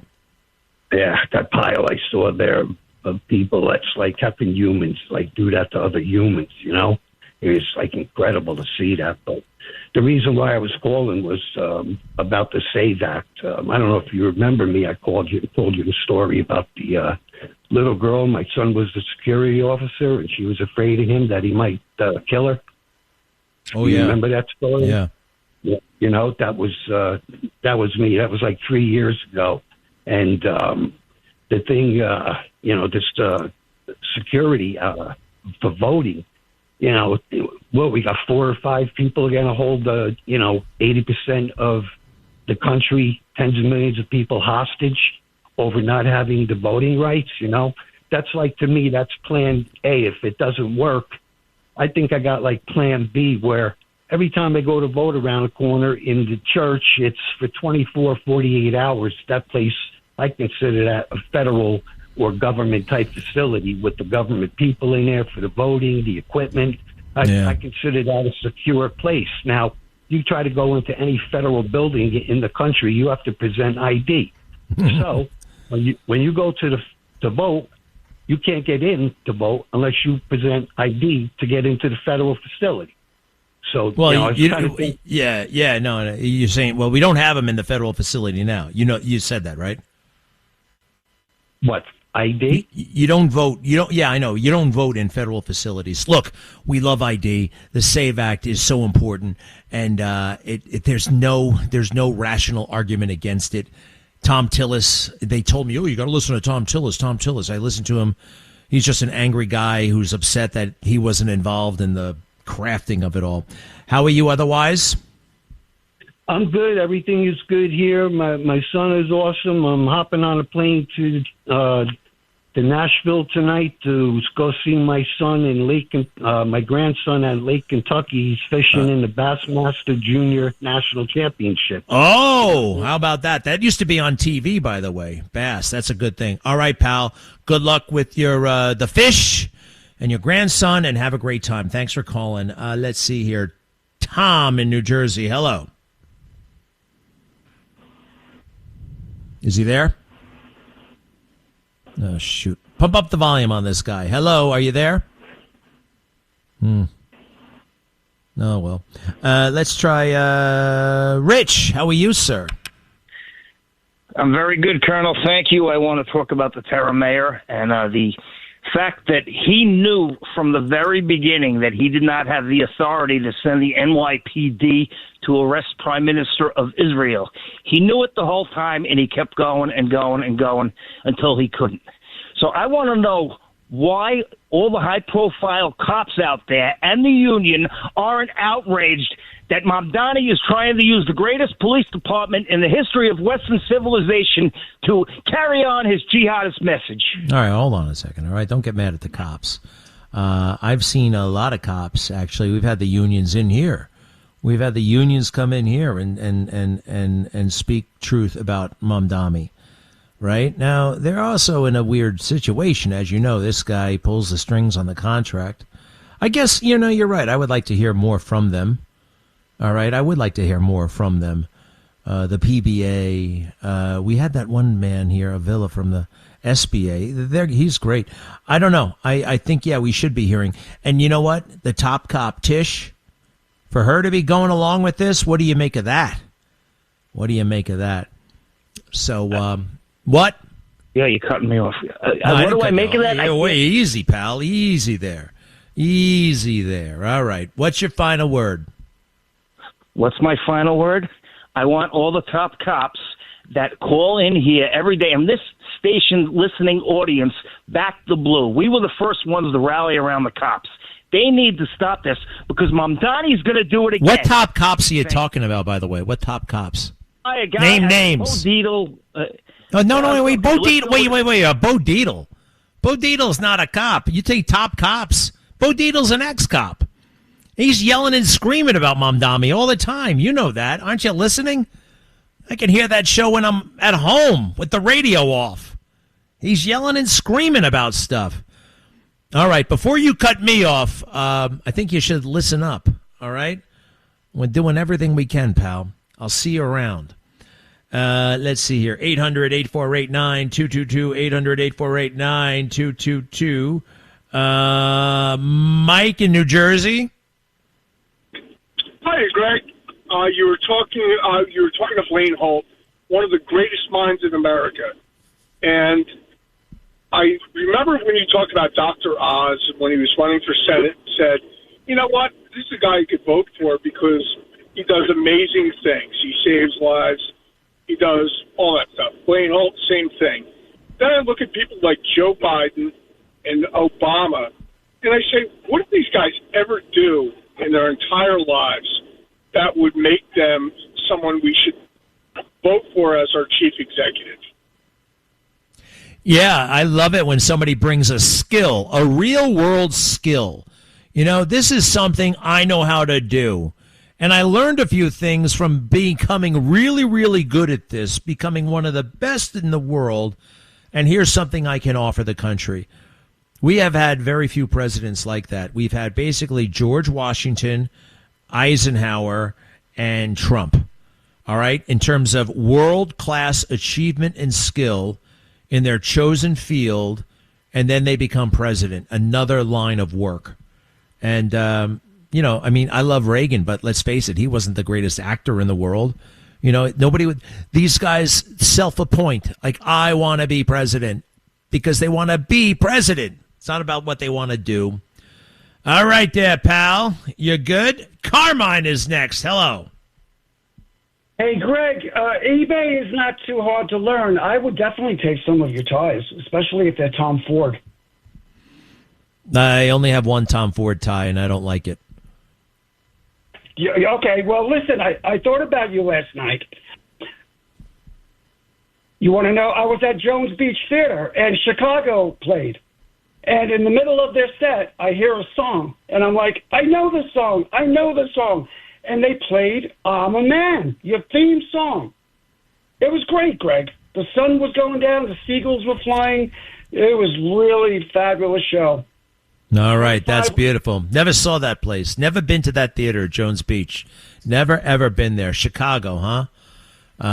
Yeah. All right, Carmine, that sounds beautiful. How much, was it crowded? How big is that place? It was packed because it was a double billing with the band Styx and Chicago, which were very polarizing bands in my opinion. But it was packed. It was filled to the rafters. You got to be careful with that Styx, that band Styx. That's the I'm Sailing Away song, right? Isn't that Styx? Mm-hmm. And also, you know what Styx is, by the way? Styx is the river in hell. Up. It is. It's a river in hell, so you got to be very careful with that stuff. I hope they don't dabble in any of that occult. All right, buddy. I appreciate it very, very much, Carmine. Thank you for the good wishes, the good vibes. We'll see you later. It looks like... Wait a second. Let me just take a look at this. Hold on. Do I have to act blue? No, I thought I had some information here. Hey, an F-16 shot down a Russian MiG over the skies of Ukraine. An American-made F-16, a Viper, scored a kill of a Russian MiG. Those Ukrainian pilots, huh? We brought them here. They learned a few things. We gave them a few F-16s, and look at them now. It's interesting how there's like this, oh, my God, the Iran war. It's been going on forever. The other thing has been going on for freaking 4 years, for crying out loud, with no end in sight. All right, let's remember that. I'll see you soon.